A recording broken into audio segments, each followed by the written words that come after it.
Hello, everyone, and welcome back to Hello Hi for another great cannabis recipe. Now, today I'm showing you how to make homemade butter cookies, but I'm also bringing you a surprise and showing you my new product that has hit the Amazon website as well as the Hello Hi store website. And it is my new three-piece cookie cutter set. And it comes with three cannabis leaf cookie cutters, and you get a small one, a medium, and a large. Today we're going to use them in the video, and I'm also going to show you how to decorate your cannabis leaf cookies using a flooding method, and how to make your own royal icing so you can decorate all your cookies and have fun with that.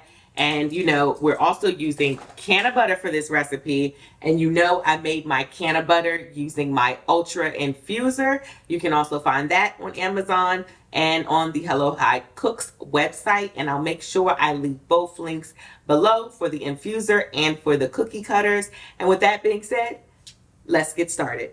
Now, for this recipe, you'll need unsalted butter, canna butter, sugar, all-purpose flour, vanilla extract, and of course, your Hello Hi cookie cutters.